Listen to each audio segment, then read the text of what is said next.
안녕하세요 여러분, 현교쌤입니다.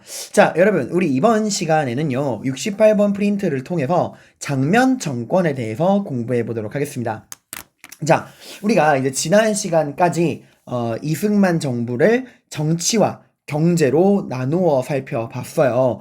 정치 같은 경우는 이제 50총선거 1대 총선부터 4.19 혁명까지 1년의 과정들을 이승만 정부가 독재를 위해 어떤 식으로 법을 고쳤는가, 그리고 그 과정에서 어떠한 일들이 있었는가, 거기에 맞서서 우리나라 국민들이 독재를 무너뜨리고 민주화를 이뤄낸 최초의 시민혁명이 일어나는 4.19 혁명에 대한 배경, 과정, 내용까지 쭉 해서 이 독재로부터의 해방, 민주화의 과정이라는 측면에서 정치를 공부했고요. 경제 같은 경우도 내용은 그렇게 많지 않았지만 중요한 개념을 중심으로 50년대 초반 미국의 무상원조에 의존했던 원조경제체제, 그 과정에서 300산업, 귀속재산, 대충자금 같은 개념들을 공부했고요. 이게 이제 50년대 후반에 미국의 원조가 감소하면서 무상원조가 유상원조, 유상차관으로 감소하는 과정에서 경제가 어려워지고, 그게 또 4.19 혁명의 경제적인 배경이 되었다. 이런 내용들을 여러분들이 공부했어요, 여러분들. 자, 그럼 이번 시간에는 그 4.19 혁명으로 이승만 정권이 무너지고 이제 들어선 장면 정부에 대해 공부해 보도록 하겠습니다. 자, 여러분, 이 장면 정부 같은 경우는 우리가 이제 공부하는 과정에서 다시 한번 이 장면 정부가 들어서는 과정을 지난 시간 복습도 할 겸 한번 빠르게 정리해 보도록 하겠습니다.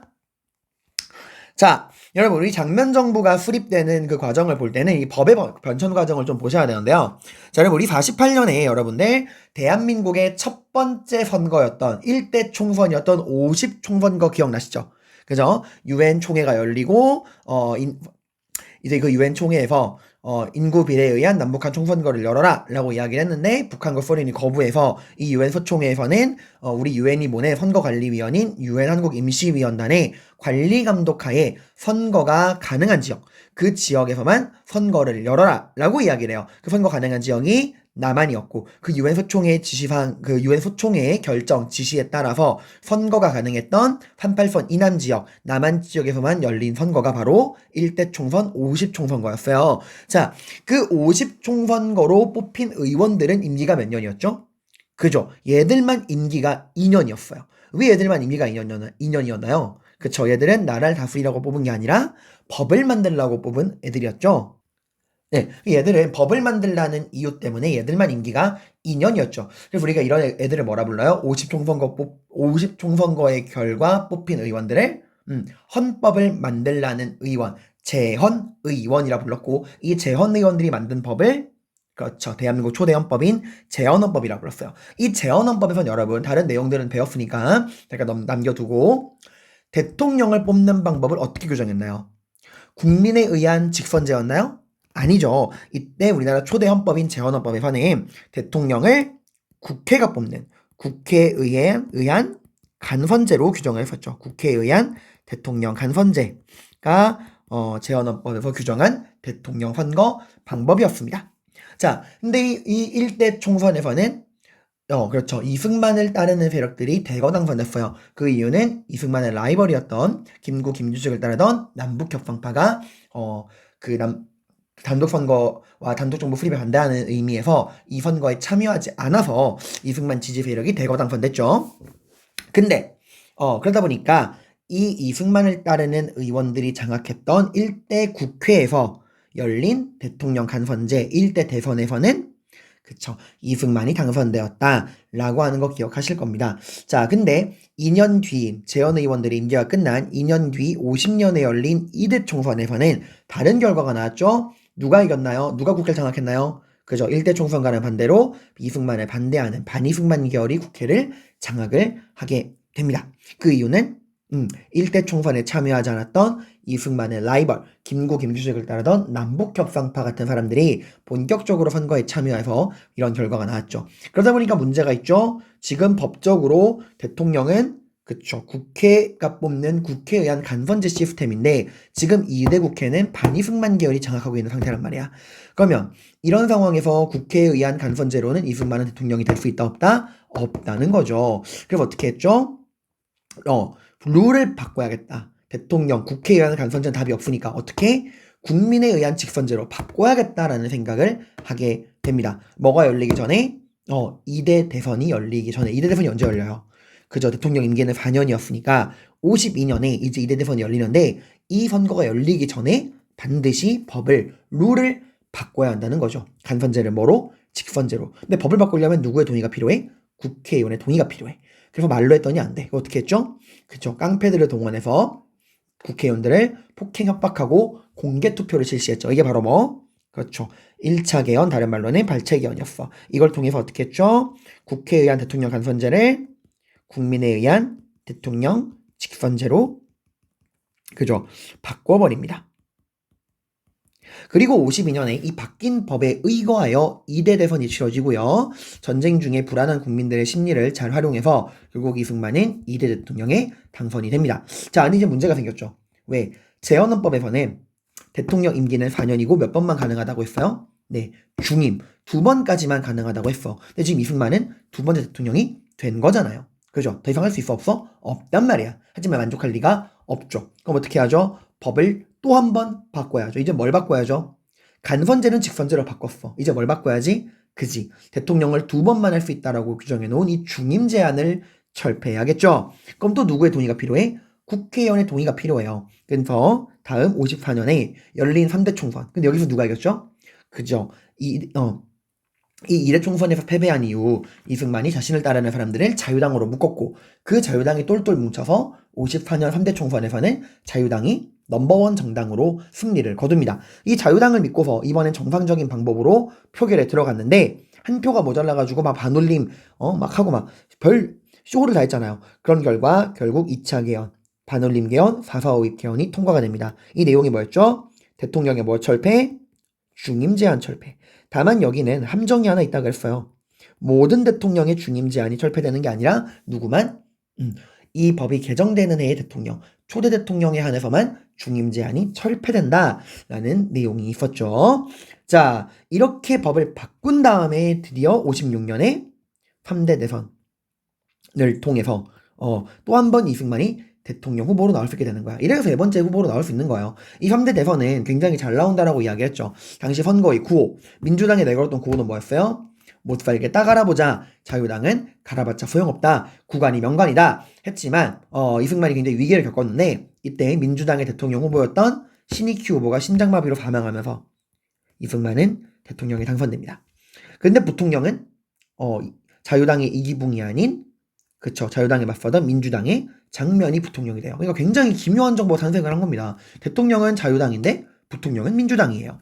자, 그리고 또 58년에 열린 이 4대 총선에서는 누가 확 성장해요? 이 이승만의 자유당에게 맞서는 민주당이 급속도로 성장을 합니다. 그래서 이런 위기를 극복하기 위해 어떻게 했죠? 강력한 반공 정책을 실시를 하죠. 신국가보안법을 통해서 이 3대 대선에서 이승만을 위협했던 무소속 조봉암과 그 조봉암이 선거위에 만든 진보당을 흔히 말하는 빨갱이 간첩으로 몰아서 진보당을 해산시키고 조봉암을 사형시켰어요. 신국가보안법, 진보당 사건, 조봉암 사형. 그리고 이런 사건들을 비판했던 경향신문 폐간. 그리고 국민들을 효과적으로 감시하고 통제하기 위해 일본이 만든 애국반을 그대로 벤치마킹한 국민반 같은 걸 만들었었죠. 이런 공포 분위기 속에서 60년에 4대 대선이 치러집니다.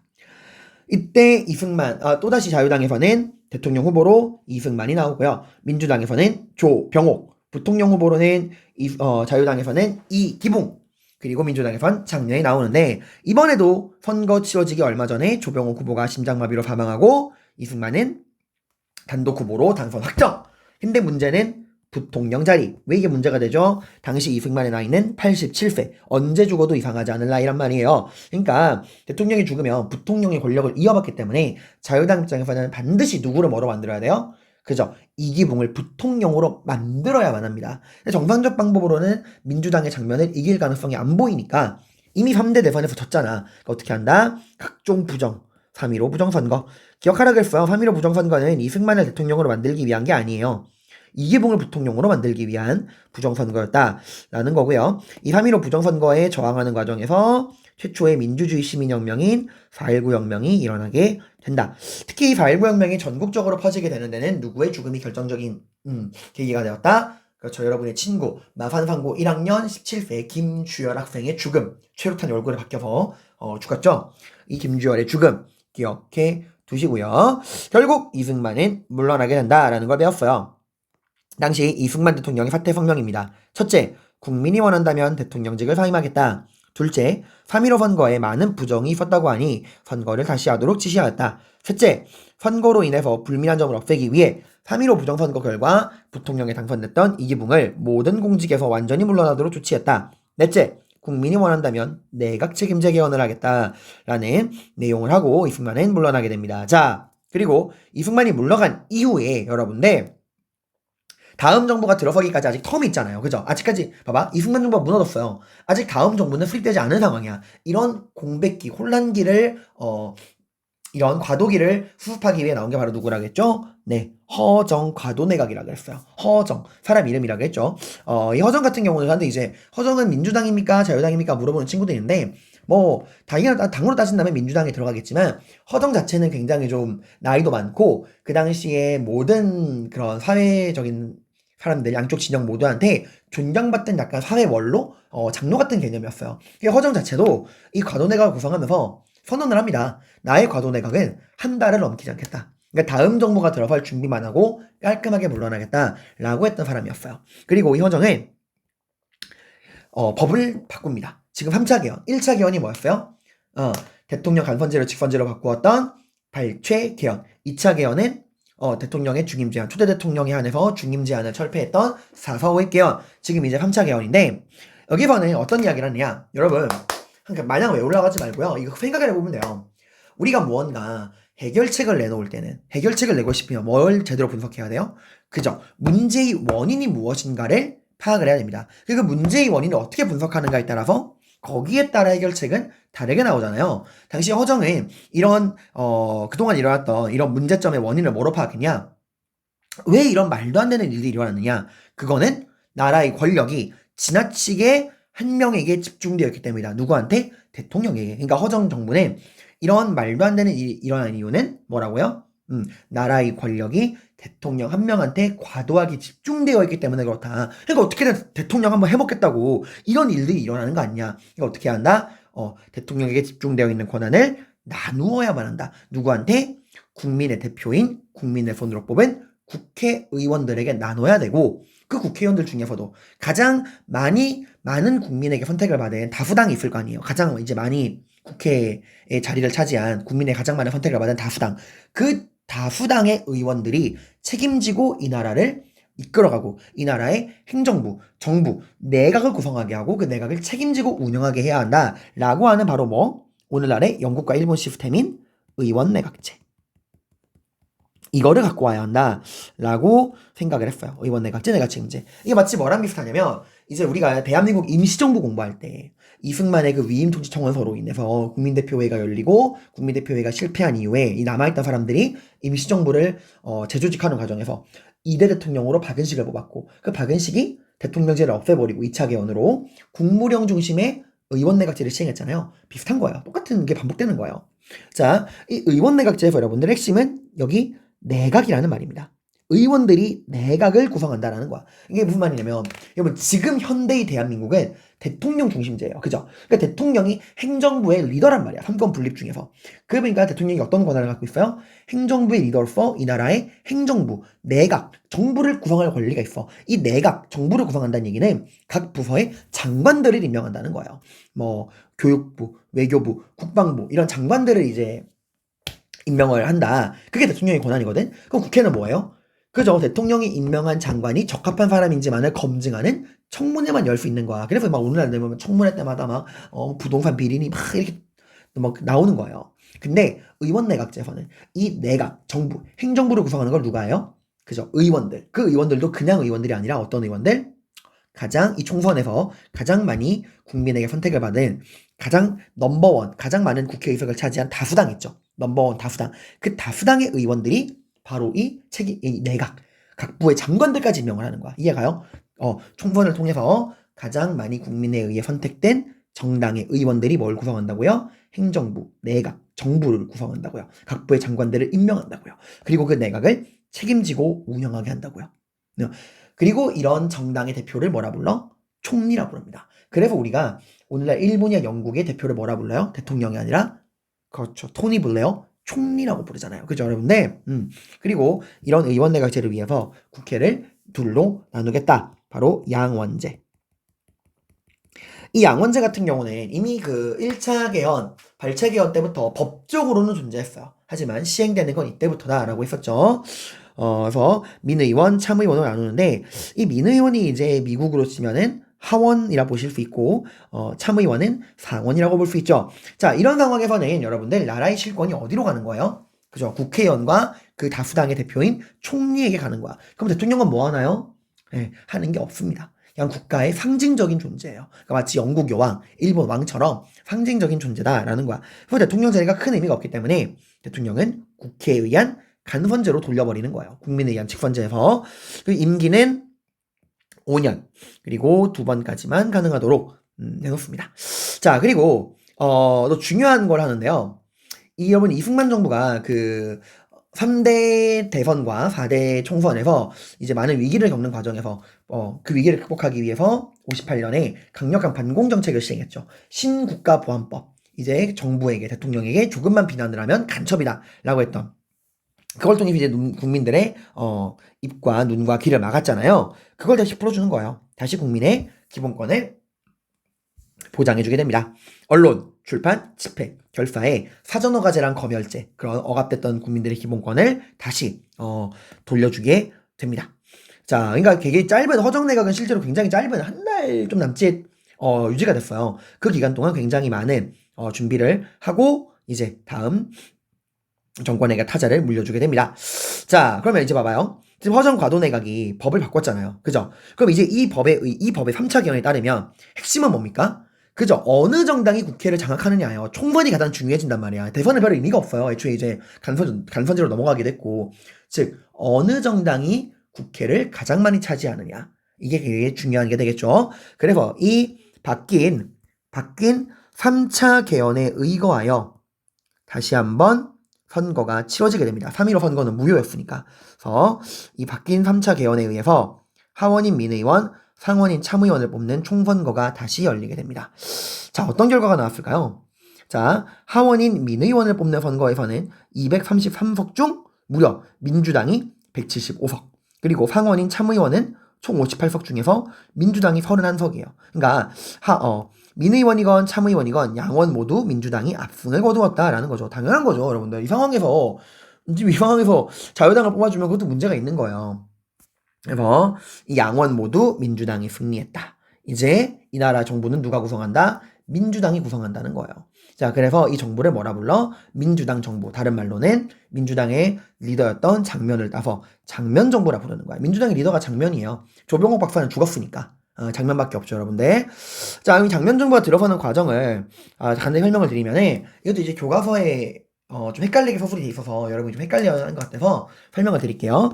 자, 지금 이 허정과도내각이 바꾼 3차 개헌에 의거하여 민의원과 참의원 총선거가 치러졌죠. 그리고 이 민의원, 참의원 총선거 결과 어느 당이 이겼다고요? 네, 민주당이 이 양원 모두 승리를 거둡니다. 자, 그럼 이 민주당이 이제 뭘 할까요? 그죠? 대통령을 선출하게 되는 거야. 대통령은 이제 국민에 의한 직선제가 아니라 국회에 의한 간선제인데 이 국회를 지금 민주당이 장악을 했잖아요. 그래서 이 민주당에 의해서 대통령이 선출되는데 이 대통령이 누구냐? 장면이 아닙니다. 윤보선이에요. 큰 의미가 없어요. 대통령이 선출되고, 하지만 여러분, 대통령은 비록 의미가 없는 명예직, 국가의 상징이지만 그래도 형식적으로나마 국가를 대표하는 국가의 상징적인 존재란 말이야. 그래서 이 대통령이 누구를 임명하는 거예요? 지금 이 총선에서 가장 많은 의원들을 배출한 민주당의 대표를 뭐로 임명해 주는 거야? 이 나라를 이끌어갈 국무총리로 임명해 주는 거예요. 그러니까 마치 영국 여왕 기사를 서임하듯 형식적이지만 이 가장 많이 당선된 민주당에서 대통령 윤보선을 선출해주고 이 윤보선 대통령이 민주당의 대표인 장면을 국무총리로 지명을 해주는 거예요. 자, 그러면 이제 국회가 최종적으로 우린 장면을 국무총리로 인정합니다 하고 이제 국회에서 승인을 땅땅땅 해주고 본격적인 이 장면을 대표로 하는 민주당 정부, 장면 정부가 들어서게 된다라고 하는 거예요. 자, 그럼 우리 장면 정부는 무엇을 했는가 볼 건데 여기 선생님이 다시 한번 양원제, 내각 책임제 이런 내용들 적어놨으니까 보시기 바랍니다. 자, 이 민주당 장면 정부 같은 경우는요. 대통령 자리는 별 의미가 없다라고 이야기를 했죠. 대통령, 윤보선, 실권이 없고 국회에 의한 간선제로 뽑힌 5년 임기의 대통령. 핵심은 뭐라고요? 국무총리를 누가 하느냐? 국무총리가 누구였죠? 민주당의 대표 장면이었죠. 그래서 우리는 이거를 장면 정부, 장면 내각 이렇게 부릅니다. 장면은 국무총리라는 사실 명심하세요. 자, 이 장면 정부 역시도 우리가 정치와 경제로 나누어 봐야 되는데 정치 같은 경우는 뭘 했느냐? 다시 한번 법을 바꿉니다. 몇 차 개헌이죠? 그죠? 1차 발췌 개헌, 2차 4.4 5입 개헌, 그리고 허정 과도 내각의 3차 개헌에 이은 4차 개헌이 이루어나게 됩니다. 자, 이 4차 개헌은 여러분들 좀 특이한 개헌이에요. 이거 사실 우리가 이제 앞으로 현대사를 공부할 때 굉장히 많은 개헌을 공부할 건데 그동안 배운 개헌이나 앞으로 배울 개헌은 대부분 다 이제 대통령 어떻게 뽑을 거냐, 간선제냐, 직선제냐, 왜 이 나라를 의원내각제로 할 거냐, 대통령 중심제로 할 거냐, 이런 식의 약간 정치적인 얘기라면 이 4차 개헌은 유일하게 정치보다는 약간 사회 정의를 어떻게 세울 것인가, 그런 거랑 좀 관련있는 부분이긴 해요. 뭔 말이냐면은 여러분 혹시 이거 아시나요? 법에 관심 있는 친구들이 많으니까 법률 불소급 원칙이라고 아십니까? 법률 불소급 원칙. 말 그대로 법률은 절대로 불소급, 소급하지 않는다.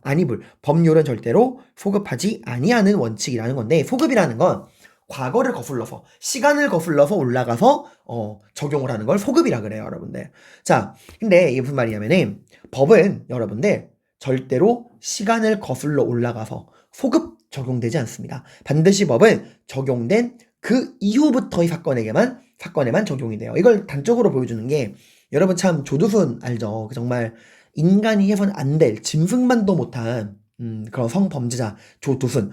근데 조두순이 실제로 받은 형량은 10년인가 15년이었어요. 15년이었나? 그래서 이제 조두순이 얼마 전에 출소했을 때 그 피해자가 이제 겨우 성인이 됐는데 조두순이 출두했다고 이제 난리가 났잖아요. 근데 참 안타깝게도 당시 조두순은 법이 내릴 수 있는 최고 형량을 선고받은 거야. 당시 이제 법이 그런 미성년 아동에 대한 성범죄를 처벌하는데 규정이 제대로 마련되어 있지 않았던 거예요. 그래서 조두순 사건이 일어난 다음에 법을 정비해서 그런 미성년 아동에 대한 성문제를 강화해서 처벌하는 법이 제대로 만들어졌지만 이 법은 조두순에게는 적용이 되지 않았죠. 왜? 과거의 일이니까. 그죠? 이게 당연한 거예요. 그러니까 당연하기보다는 이게 어쩔 수 없는 게 여러분 만약에 이렇게 생각해봐요. 학급에서 선생님이 이런 규칙을 설정했어. 이제부터 지각하는 사람은 벌금 5,000원씩 내겠다. 라고 법을 만든 거야.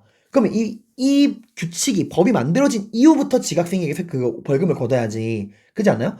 만들었으니까 그동안 3월달부터 지금까지 지각한 사람들 다 5,000원씩 내. 이렇게 시간을 거슬러서 적용이 되면 좀 문제가 생길 수 있잖아요. 법은 절대로 소급 적용되지 않아. 근데 유일하게 이때만 처음으로 우리나라 역사상 법이 소급 적용됩니다. 뭘 위해서? 그죠? 3.15 부정선거. 3.15 부정선거로 인해서 굉장히 많은 사람들이 죽었잖아요. 3.15 부정선거에 저항하는 과정에서 김주열을 포함한 많은 사람들이 죽거나 다쳤는데 이 3.15 부정선거자에 대한 처벌을 할 만한 규정이 제대로 마련되어 있지 않았던 거야. 솜방망이 처벌이 이루어지니까 이 새로운 4차 개헌을 통해서 3.15 부정선거자들을 처벌할 수 있는 법을 만들고, 그리고 이거는 이 법만큼은 시간을 거슬러 올라가서 소급 적용하겠다라고 해서 과거에 있었던 3.15 부정선거자들을 처벌하기 시작했던 거예요. 이 4차 개헌이 만들어진 게 60년 11월 29일이야. 날짜 외우라는 게 아니라, 그죠? 8개월 전일이잖아. 그러니까 8개월의 시간을 거슬러 올라가서 소급 적용되었다라고 하는 거예요. 이게 법을 전공하신 분들 사이에서는 굉장한 논쟁거리래요. 이 소급 적용을 한 게 과연 올바른 거였냐, 옳지 않은 거였냐, 이런 것들 여러분도 관심 있다면 한번 생각해 보시기 바랍니다. 자, 그리고 또 장면 정부는 정치적으로 뭘 했느냐? 오늘날 우리에겐 너무나 당연한 지방행정을 이끌어가는 지방의원들과 지방자치단체장. 오늘날 누가 선출합니까? 대통령이 직접 중앙에서 일괄적으로 임명하나요? 아니죠. 그 지방의 시민들, 그 지방 국민들이 자기들 손으로 지방의원과 자치단체장을 뽑잖아요. 그죠? 이게 바로 뭐예요? 지방자치제도예요, 여러분들. 그죠? 오늘날의 지방자치제도가 처음 시행된 게 바로 장면정부예요. 오늘날이랑 똑같았어요. 지방의원, 자치단체장 모두 그 지방의 국민들이 선출하도록 한다라는 게 이때 처음으로 시행이 됩니다. 근데 이게 이제 언제 또 사라지냐면은 그 다음에 들어오는 박정희 정권 때는 이 지방자치제도가 사라집니다. 그리고 언제 다시 들어서느냐? 김영삼 정권에 가서 다시 이 오늘날의 이 지방자치제도가 제대로 시행이 돼요. 지방의원과 자치단체장을 뽑는 이 지방자치제도가 전면적으로 시행된 건 김영삼 정권 때입니다. 그러니까 어떻게 보면 굉장히 빠른 거죠. 95년에 들어서는 김영삼 정권에서나 시행되는 지방자치제가 실제로는 장면 정부에서 그 원형이 처음에 시행되었다. 라고 하는 거 알아두시기 바랍니다. 이 김영삼 정권 같은 경우는 우리가 지금 많이 들어봤어요. 그 조선총독부 건물을 철거하기도 하고 국민학교를 초등학교로 바꾸기도 하고 역사바르게 세우기 운동 이렇게 연결되는 부분이 많이 있죠. 자, 그리고 경제적으로는 뭘 했느냐? 여러분, 우리 이승만 정부가 무너진 4.19 혁명의 정치적인 배경은 3.15 부정선거지만 경제적인 배경은 뭐였죠? 그죠. 50년대 후반 미국의 원조 감소로 인한 경제 위기였죠. 항상 모든 정치적인 위기는 경제에서 비롯된다 라고 말씀을 드렸어요. 자, 이 말은 아무리 시민들에 의해서 국민들의 손에 의해 만들어진 장면 정부라고 할지라도 국민들을 경제적으로 배부르게 만족시켜주지 못하면 장면 정부도 위험할 수 있다는 거예요. 장면 정부도 그걸 알아. 그래서 장면 정부도 본격적 경제 개발을 위해서 경제개발 5개년 계획을 수립합니다. 여러분 뭔가 이상하죠? 자, 여러분 보통 경제개발 5개년 계획이라 그러면 뭐가 떠올라요? 그죠? 박정희가 떠오르죠, 여러분들. 박정희 정권의 트레이드마크 같은 정책이잖아요. 1차, 2차, 3차, 4차 경제개발 5개년 계획. 근데 여러분, 이 경제개발 5개년 계획을 실행한 건 박정희 정부가 맞아요. 근데 그 계획을 처음으로 세운 건 박정희 정부가 아니라 장면 정부입니다. 이미 장면 정부가 이 경제개발 5개년 계획이란 개념을 미리 세워놨어요. 그리고 이제 이 뒤에 들어서는 박정희 정부가 장면 정부가 남겨놓은 경제개발 5개년 계획을 계승해가지고 좀 수정 보완해가지고 실행을 한 거야. 그러니까 박정희 정부가 처음 계획한 건 아니라는 거. 그리고 또 국토건설 산업 이런 것도 준비를 하게 됩니다. 자, 하지만 여러분 이 경제개발 5개년 계획이나 국토건설 사업 이거는 실제로 실행되지는 못해요. 왜냐면 장면 정부가 얼마밖에 못 가냐면 1년 정도밖에 못 가요. 1960년 이제 4.19 혁명 이후에 만들어지고 실제로 1년 뒤 1961년 5.16 군사정변 박정희의 5.16 군사정변으로 무너져서 1년밖에 정부가 유지하지 못해. 그래서 이런 것들을 제대로 시행하지는 못합니다. 경제개발 5개년 계획, 국토건설 사업 같은 경우는 계획만 세웠다. 실제로 실행은 되지 않았다라는 거. 그리고 또 장면 정부는 뭘 하느냐? 공무원 공개 채용 제도라는 거를 시행해요. 이게 너무 당연한 거 아닌가요? 여러분 당연한 거죠. 오늘날 공무원 되려면 어떻게 해요? 그죠? 시험 보고 공개적으로 이제 뽑잖아요. 시험 보고 되잖아요. 쌤도 여기까지 오기까지 얼마나 힘들었는데 임용고시 다시 보라면 못 볼 것 같아요. 근데 이승만 정부 때는 이 당연한 원칙이 지켜지지 않았다는 거예요. 그러니까 뇌물 바쳐서 막 공무원 되고 이런 일이 많으니까 장면 정부가 공무원 공개 제도를 실행합니다. 그러니까 여러분 좀 세세하게 말하면 지방자치 제도랑 공무원 공개 채용 제도는 시행을 했어요. 이건 뭐 오래 걸리는 게 아니니까 바로 딱 계획 세우고 바로 실행을 했고 이 경제개발 5개년 계획과 국토건설 사업은 계획하고 제대로 실행은 되지 않았다라는 겁니다. 얘네 둘은 계획, 얘들은 시행했다라는 거. 자, 그러면 국민들은 이런 민주당의 이런 국정 운영에 만족을 했을까요? 그렇지 않습니다. 국민들은 더 많은 걸 요구하기 시작해요.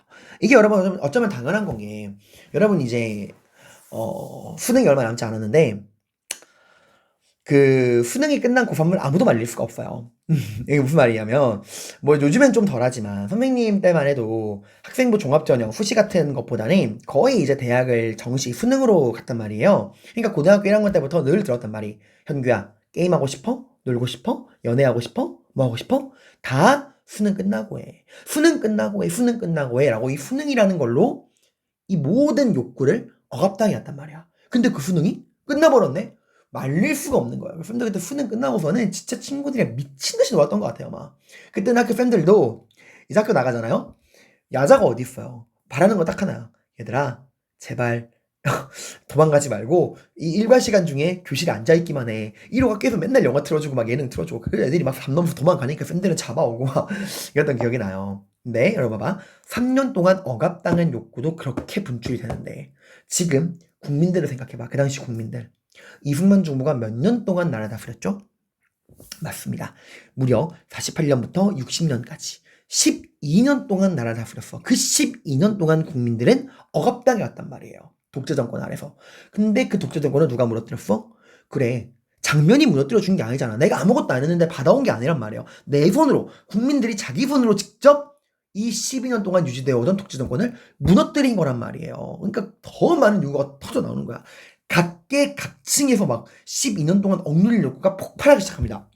대표적으로 민주화 요구, 통일 요구 이 두 가지로 이제 우리가 나눠볼 수 있는데, 민주화 요구 같은 경우는 이제 학생, 교사, 시민들이 이제 요구를 했는데요. 학생들 같은 경우는 학원의 민주화와 자율화를 요구합니다.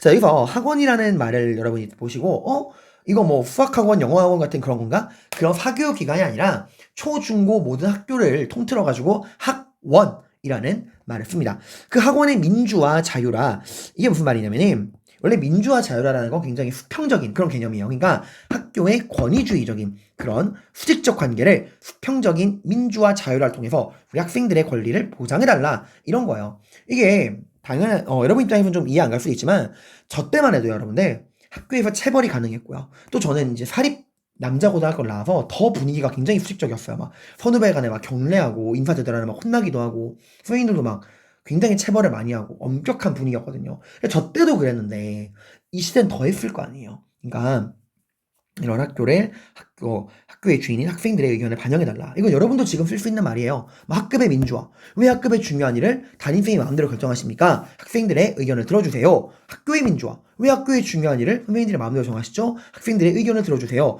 같은 그런 것들을 요구할 수 있는 거죠. 그죠? 그리고 여러분들, 그렇게 여러분들이 학교의 구성원인 학생으로서 의견을 내는 통로가 있죠. 그게 바로 뭐죠? 학생 자치조직인 학생회였죠. 자, 그럼 그 당시에 학생회가 있었을까? 있긴 있었는데 그 학생 자치조직이 있긴 있었는데 이름이 달라요. 성격도 달랐어요. 바로 뭐였냐? 그 당시 있었던 학생 자치조직을 뭐라 불렀냐? 바로 여기 나오는 학도호국단이라고 불렀어. 이름이 뭔가 이상해요. 여러분들. 학도 무슨 단? 호국단. 호, 지키로, 국, 나라국, 단. 그러니까 나라를 지키는 학생단체라는 겁니다. 학생들이 나라를 지킨다? 네, 이름에서 알 수 있듯이 이 학도국단은 학생들의 인권을 위한, 자유를 위한 학생 자치 조직이 아니라 국가의 안보를 위해 만들어진 조직이었어요. 그래서 이 학도국단에서는 주로 뭘 했느냐? 학생들을 군대처럼 조직을 해가지고 반공교육 같은 사상교육과 군사훈련을 시키는 그런 학생 훈련단체였어요. 그래서 그 당시에는 여러분들 이제 입학할 때 교복이랑 생활복 받죠? 체육복 받고, 이때는 거기에 더해서 교련복이라고 하는 그런 그런 군복을 받았어. 그리고 일주일에 일정 시간에 아예 교과목으로 편성이 돼서 반공교육 받고 직접 나가서 총검술 이런 훈련도 받고 그랬어요. 여러분 그러고 싶어요? 학교 와가지고 반공교육 받고 막 나가가지고 군사훈련 받고 싶어요? 그걸 누가 좋아합니까? 이걸 폐지해달라고 한 거야. 이 학도국단이 이승만 정권 때 이제 만들어졌어요. 이게 이제 49년에 만들어지거든요. 근데 만들어지고 나서 1년 뒤에 뭐가 터져요? 6.25 전쟁이 터진단 말이야. 그래서 이 학도국단이 더 강하게 유지가 돼요. 정부에서는 그 낙동강 방어선에서 전사한 이유근 학도병처럼 너희도 이유근 학도병처럼 나라를 지켜야 돼! 이러고 더 강하게 군사훈련을 시킨 거야. 실제로 이유근 학도병은 얼마나 집에 가고 싶어 했어요. 엄마를 보고 싶어 했고. 그리고 근데 이런 학도병들을 롤모델로 삼아서 학생들을 더 강하게 억압을 한 거야. 그러다가 4.19 혁명 이후 이제 허정과도 내각에서 이 학도호국단을 없애줍니다. 그러다가 이게 언제 다시 부활하냐? 나중에 박정희 정권 시즌2라 불리는 유신 정권, 여기서 이제 다시 부활을 해요. 그러다가 박정희 정부가 무너지고, 박정희가 암살당한 이후에 11.6으로 암살당하고 박정희 정부가 무너진 다음에 이 학도국단이 결국 최종적으로 뭐로 바뀌냐? 오늘날의 학생들의 자치조직인 학생회로 바뀌게 됩니다. 그러니까 여러분, 지금 여러분들이 누리는 당연한 그런 학교의 구성원으로서, 민주 구성원으로서 누리는 이런 자유와 권리는 절대로 그냥 나온 게 아니라는 거. 여러분의 선배들이 투쟁해서 얻어준 권리라는 거. 그걸 명심하시기 바랍니다. 이유 없는 결과는 없어요. 자, 그리고 교사들도 교원 노조를 결성합니다. 노조라는 건 노동조합이에요. 여러분 잊지 마세요. 선생님들은 성직자가 아니에요. 봉사직이 아니라 엄연한 하나의 직업입니다. 그죠? 그 당시에 교사들도 이런 노동조합들을 결성해서 교사들의 처우 개선을 위해 목소리 높였어요. 당시 교사들의 처우가 정말 말도 안 되게 안 좋았거든요. 그래서 그런 말이 있었어요. 교사가 싼 똥은 똥개도 먹지 않는다. 너무 이제 고생을 많이 하고 막 그러니까 그 당시에 월급도 되게 적고 막 그 처우도 안 좋고 또 오늘날처럼 교사를 양성하기 위한 체계적인 시스템도 제대로 마련돼 있지 않고 그러다 보니까 이런 노동조합을 결성하게 되었다라고 하는 거고요. 또 시민들 같은 경우도 요구하는 게 있었는데 이게 바로 뭐냐면 이승만 정부에서는 절대로 할 수 없었던 이야기였어요. 바로 뭐냐? 6.25 전쟁 중에 억울하게 돌아가신 민간인 학살자들의 진상을 규명하자라는 거였어요. 이게 뭔 말이냐?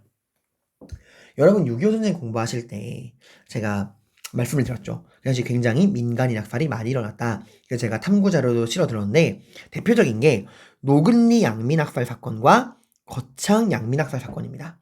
이 노근리 거창은 다 지역 이름이에요. 이 노근리 양민 학살 같은 경우는 우리의 우방이었던 미군에 의해 이루어진 거예요. 거창 양민 학살 같은 경우는 이거는 우리나라 국군에 의해 일어난 사건이야. 이게 뭐 왜 일어났냐 이러면 간단하게 말씀드리면은 결국 진영 논리, 이념이에요. 당시 이제 노근리랑 죄송합니다. 이거 잘못됐네요. 당시에 여러분들 이 노근리랑 거창 같은 이 지역에 북한이 보낸 간첩들이 숨어있다라는 이제 이야기가 들려온 거야. 그럼 어떻게 하네요? 간첩들을 골라내야 되는데 그러면 뭐가 많이 걸려? 시간이 많이 걸리니까 그냥 간첩이건 민간이건 안 가리고 다 죽여버린 학살이 일어나게 된 겁니다. 근데 이승만 정권에서는 이런 이야기를 할 수 있어 없어? 없단 말이야. 이런 얘기하는 순간 뭐로 몰려요? 간첩 빨갱이로 몰린단 말이에요. 어디 뭐 억울하게 죽은 민간인 간첩들이 죽은 이 사건을 가지고 말이야. 이러면서 이제 막 해서 얘기를 못했는데 이제는 말할 수 있다. 이렇게 된 거죠. 자, 그 다음에 통일 요구도 굉장히 활발하게 일어납니다. 쌤, 통일이요? 통일을 왜 요구하죠? 이렇게 말할 수 있겠어요. 여러분들 같은 경우는 사실 통일을 하자라는 거에 대해서 딱히 필요성과 공감을 못 하시더라고요. 사실 여러분 냉정하게 말해서 저도 그래요. 저희 세대도 통일을 하자고 할 때 통일을 굳이 왜? 라고 말하는 사람이 더 많아. 왜 그러냐? 선생님이나 여러분들은 태어날 때부터 이 나라가 분단되어 있었잖아요. 우리는 분단된 나라에서 태어나서 우리 머릿속의 인식은 분단이 디폴트 값이란 말이야. 그걸 걱정하신 거예요. 당시 이 시대를 살아가고 있던 기성세대 입장에서는 애초에 통일된 하나된 나라에서 태어났다가 그 하나된 나라가 분단된 걸 봤기 때문에 하나된 통일된 조국이 기본 디폴트 값이니까 그곳으로 돌아가야 한다라는 필요성이 있지만 걱정하신 거죠. 우리 다음 세대는 애초에 분단된 나라에서 태어나지 않았느냐. 그럼 뭐야? 우리 다음 세대 같은 경우는 분단이 디폴트 값이니까 이 다음 세대는 우리처럼 통일을 해야 한다는 필요성을 느끼지 못할 것이다. 그러니까 우리가 지금 통일된 나라를 만들어주지 않으면은 다음 세대 가서는 통일하기는 더 어려워질 것이다라는 거를 걱정을 한 거죠. 분단을 당연하게 받아들이는 세대가 더 많아지면 힘들다라고 생각을 한 거죠. 그 당시 오늘날로 따지면 NGO 시민단체들이 주로 통일을 요구했는데 그럼 어떤 식으로 통일을 해야 된다 어떤 식으로 통일을 하자고 이야기했냐? 크게 방안은 두 가지였습니다. 첫 번째는 중립화 통일론이고 두 번째는 남북 협상론이라는 거예요.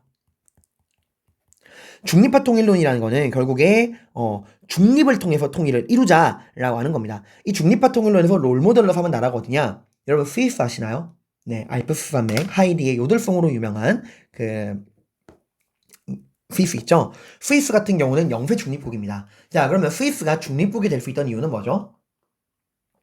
그렇습니다. 주변 모든 이웃 나라들이 공동으로 인정을 한 거예요. 뭐 오스트리아, 벨기에, 독일, 프랑스, 영국 등등 주변 모든 나라들이 스위스는 중립국이니까 건들지 말자라고 약속을 해줘서 지금도 그래서 스위스가 전 세계에서 가장 안전한 나라 중에 하나로 꼽히는 거야. 그걸 롤모델로 삼는 거야. 우리가 아시아의 스위스가 되어야 한다. 그러니까 우리 주변의 강대국들 뭐 소련, 뭐 중국 등등 잠깐만요. 아주 잘못했네. 지금 태블릿 상태가 좀 안 좋아요. 불안합니다. 끊기진 않겠죠.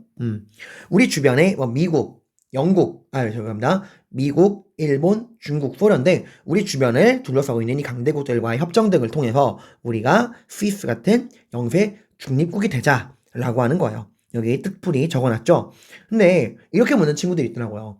그럼 쌤, 통일을 먼저 하고 중립을 하자는 거예요? 아니면 중립을 먼저 하고 통일하자는 거예요? 이거는 그 안에서도 의견이 갈려요. 그냥 그거에 관해서는 그냥 양념 먼저 먹냐, 후라이드 먼저 먹냐 정도로 의견이 갈린다. 선중립, 후통일이냐, 선통일, 후중립이냐, 이건 또 그 안에서도 나뉜다 정도만 보시면 되겠습니다. 그리고 남북협상론은 이 중립파 통일론이랑은 좀 반대예요. 그러니까 중립파 통일론이라는 건 결국 주변 나라들의 인정을 받아야 한다. 국제정세 속에서 인정을 받아야 한다라는 개념이라면 남북협상론은 야, 어차피 통일은 남한과 북한 당사자들의 문제인데 왜 주변 나라들의 눈치를 보냐. 외세의 간섭을 완전히 배제하고 우리 당사자들 간의 남북협상을 통해서 통일을 이룩하자라는 이야기를 한 게 남북협상론입니다. 여기도 남북협상론 뜻 적어놨죠. 자, 그리고 이런 남북협상론, 중립파 통일론 이런 게 나오는 과정에서 당시 통일 구호로 나왔던 게 있어요. 이게 되게 잘 나오는데 시대를 알 수 있는 키워드입니다. 가자 북으로, 오라 남으로, 판문점으로. 이 땅이 네 땅인데 오도 가도 못한단 말이냐 라는 이야기가 나오죠. 이게 이제 그 당시 나왔던 구호예요. 가자 북으로, 오라 남으로. 이 땅이 누구 땅인데 오도 가도 못한단 말이냐 라는 게 나오면은 장면정부 때 나왔던 통일론이구나, 이건 장면정부구나 라고 여러분이 알 수 있습니다. 그리고 이 교육과정 바뀌고 나서 새롭게 또 교과서에 추가된 내용인데 이남전기 이북살이라는 말이 있어요. 이게 뭐냐면은 당시 북한이 우리보다 훨씬 공업적으로 발전됐다고 했었죠. 그래서 북한이 우리보다 훨씬 전기가 많았어. 상대적으로 남한은 평지가 많으니까 농사 위주였단 말이에요. 그래서 북한은 남한으로 뭘 보내주고 자신들이 풍족한 전기를 보내주고, 남한은 북한에 뭘 보내주자? 쌀을 보내주자 라는 이야기입니다. 이런 교류를 통해서 통일을 하자였던 거예요. 자, 근데 이런 각계각층에서 나오고 있는 민주화 요구, 통일 요구에 관해서 이 장면 정부는 제대로 대응을 했을까요? 그렇지 못했습니다. 왜? 당시 민주당은 분열하고 있었거든요. 자, 이게 뭐랑 굉장히 비슷하냐면은 여러분이 전근대사에서 배웠던 훈구와 살인 기억나요? 그죠? 훈구라고 하는 공동의 적이 있을 때 살인들은 정말 똘똘 뭉쳐서 싸웁니다. 무호, 갑자, 기묘, 을사 4번의 사화를 거치고서도 끝끝내 단결하여 훈구를 무너뜨리잖아요. 근데 훈구가 무너지니까 살인은 당을 나누었죠. 그죠? 분열했단 말이야. 마찬가지예요. 이승만 정권이 무너지니까 이 안에서도 이제 권력 싸움이 벌어진 거야. 어떻게 나눠졌느냐? 2개로 나눠지는데 첫 번째는 윤보선을 중심으로 한 구파, 옛구자, 나이 많은 사람들, 그리고 장면을 중심으로 한 상대적으로 젊었던 새로운 신파, 이렇게 장면을 중심으로 한 신파와 윤보선을 중심으로 한 구파로 나눠지게 됩니다. 권력싸움이 벌어지게 된 거예요. 이게 이제 윤보선 입장에서는 여러분 사실 의원 내각 자르는 게 되게 생소하지 않아요? 대통령에게 실권이 없다? 윤보선은 더 생소한 거야. 그래 내가 대통령인데 어떻게 이렇게 아무것도 못할 수 있냐? 대통령 권한을 좀 강화시켜야 한다 라고 주장을 했고, 실제로 여기에 동조하는 사람도 꽤 있었어요.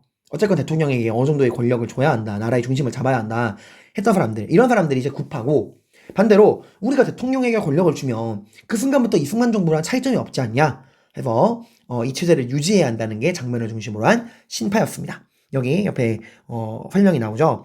장면 정부는 국민적 관심 속에서 출범을 했으나 국민들의 개혁 요구를 수용하지 못하고 신파와 구파로 나뉘었다. 구파 지도자 윤보선, 신파 지도자 장면은 협력보다는 당 내부의 갈등을 부채질함으로써 민주당 정권의 기반은 크게 악화되었다.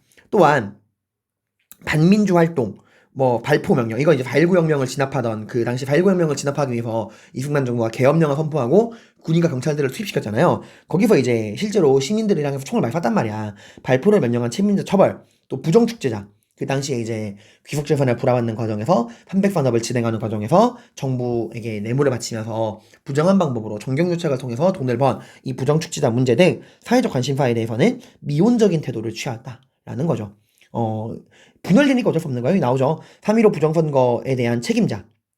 참 그런 게, 이 부정선거자들을 처벌하겠다고 4차 개헌을 통해서 법률 불소급 원칙까지 깨면서 소급 입법을 적용한다까지 했는데 제대로 처벌이 이루어지지 않은 거야. 거기다가 부정축제자, 앞서 봤던 귀속재산과 300산업 이런 것들 과정에서 나온 부정축제자들에 대한 처벌이 제대로 이루어지지 않고, 그러다 특히 이 민중들이 요구했던 다양한 민주화 요구, 통일 요구를 억압하게 됩니다. 특히 민주당 정부가 더 강하게 찍어 누른 건 통일 요구였어요. 어디 통일이라고 하는 건 국가가 정부가 할 일이지 어디 시민단체들이 국민들이 개별적으로 통일에 대해서 이야기하느냐 이거 국가 안보를 위협하는 거다 하면서 이제 민간 통일운동을 철저하게 억압합니다.